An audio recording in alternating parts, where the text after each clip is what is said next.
Hello and welcome to Dungeons & Dragons Dark Alliance. I'm Shadowcoast and welcome to the channel. Over the next several minutes, we are going to outline the ultimate Catti-Brie build, in my opinion. This build will be focusing on damage and Teleportation circles supporting your waiting, team to and I've got output the coin maximum to amount of spend. damage Take it so for a you can spin and bring me burn down back enemies as something quickly as shiny. possible. We're going to start with stats, then we'll move to abilities, then moves, then feats, then gear sets, and then finally we'll talk a little bit about how to spend gold and what to upgrade. So let's start with stats. There are 6 different stats here. Each one does something different. Now, to understand how increasing a stat will impact your character, you should look at the details. So over here, when I look at dexterity, we can see that our crit chance and crit damage increases. The number one stat you're going to want to increase on the onset is dexterity for my build. I recommend bringing this up to about 15.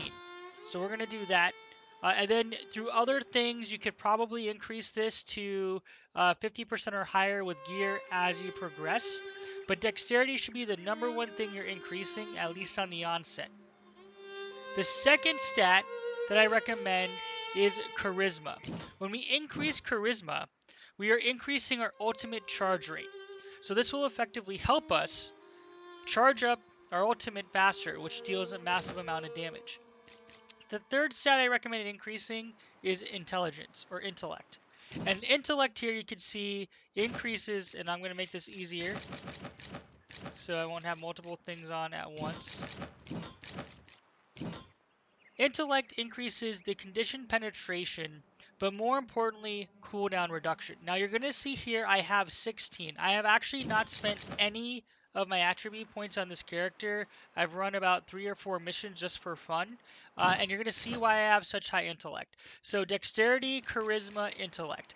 You can make arguments between these two, but depending on the gear set, you're going to get intellect on a lot of gear and other things anyways, or at least I have on 2 different builds or 2 different Catti-Brie characters, so it's not too much of an issue. So that's stats. Let's go talk about abilities. So if we go over to Equip and we click on abilities, you unlock abilities as you unlock moves.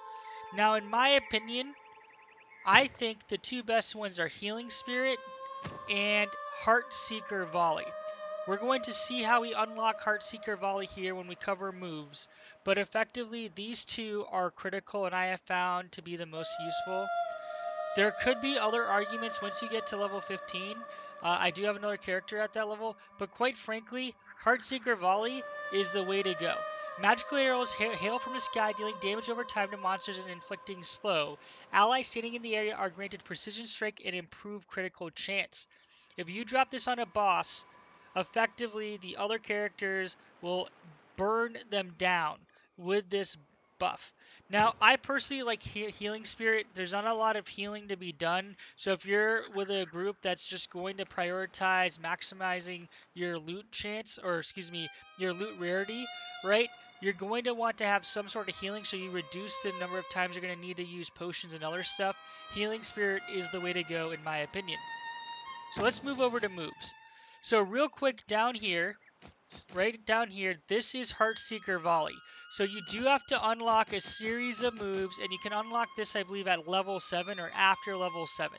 So highly recommend picking this up and equipping it. I think it's way better than Ensnare and even some of the later line moves that you can pick up. Okay, let's talk about moves.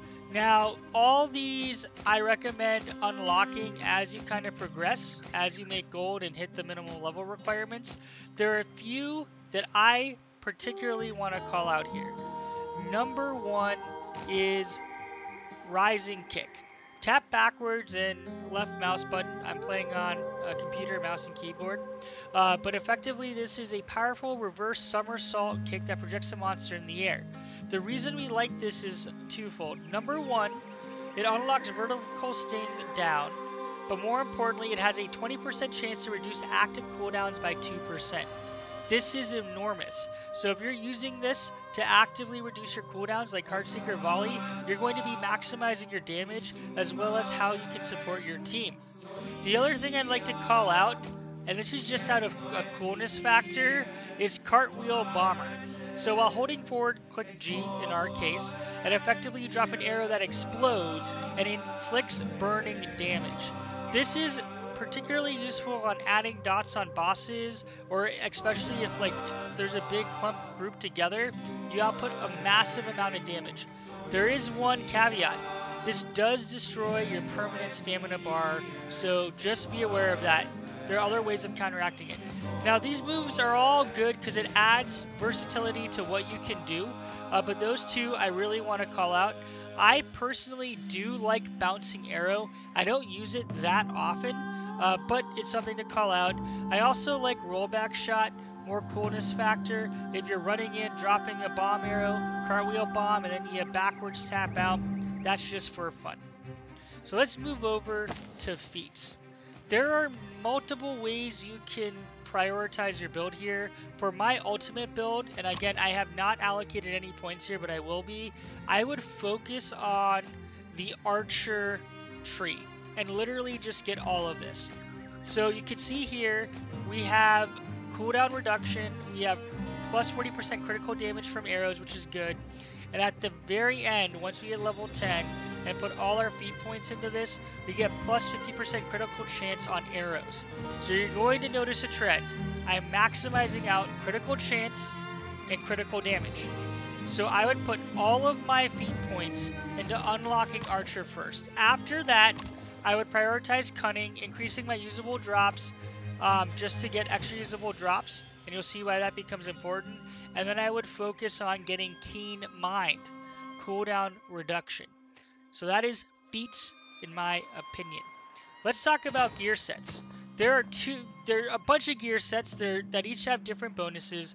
There are two that I think are the best in my opinion. So the first one is the Goblin Reaper set. You can see the set bonuses here. It's all about critical hit chance, and then you get physical bonus against goblins. I do not recommend getting 8 pieces in any specific set. I personally think you should go 5 and 3, in my opinion. So the build that I am working towards, which I have not accomplished on either character, is 5 pieces in Goblin Reaper, and then the second set, Battle Hammer Princess set, which reduces your cooldown, and then 3 pieces in Battle Hammer Princess set. Now you can see here, as you get gear, it's going to have increase the critical damage and increase the stamina. So if you're not working towards a set, number one, focus on either critical chance, but after you've capped that out, then focus on critical damage. So I really like this legendary necklace, even though it's rank 2, which is fairly low, but I will probably keep it because it's increasing my critical damage until I get a better item that will increase critical damage. So again, prioritize your sets first, at least towards the end game, right? And then prioritize the attributes or specific piece bonuses. For me, I'm probably going to prioritize Goblin Reaper and then move over to Battle Hammer. The one thing I will say is if you increase 100% critical chance plus your critical damage, I would flip over and say Battle Hammer Princess becomes better late game, but that is super late game in my opinion. So that's what I'd recommend for gear sets. Alright, the final thing I want to cover is spending gold to upgrade a few items. So upgrade usables. Catti-Brie, as I mentioned, certain moves permanently reduce stamina. It is imperative that you unlock Stamina Potion. That should be the first thing you spend gold on. So then as you're doing these other moves, you can replenish your stamina bar. I also recommend getting Potion of Heroism. Catti-Brie's ultimate is absolutely devastating to enemies. So what do I mean by this? So that cartwheel bomb, like I mentioned, you see I'm using it. You see up there, my permanent stamina is decreasing. But then when I drink a stamina potion, it brings it back up. So that's why it's so important that you unlock stamina. Outside of that, I would save your gold and crystals to start upgrading items once you get to rank 5 or higher. So I have this necrotic resistance quiver, rank 5. It's nice. It's not part of my set.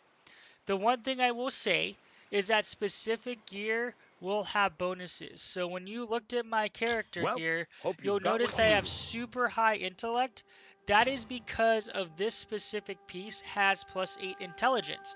That makes it super nice, and it's rank 5, so I'm going to keep it for a while because I want to have high intellect until I unlock additional attribute points. So that is my ultimate Catti-Brie build guide. I know it's a little weird. I haven't allocated some of these points. This is kind of like a test character, so I'm going to keep it towards the end so I can kind of min-max her What once do you I think use my Regis is doing right kind now? of main character I'm playing Probably through and something maximizing it heroic, out. hmm? Hopefully you found this guide helpful. I am actively trying to grow my channel, so if you find this content helpful, please consider subscribing, and please drop this video a like. Thanks so much for watching, and hope to see you in future videos. Shadow Coast out.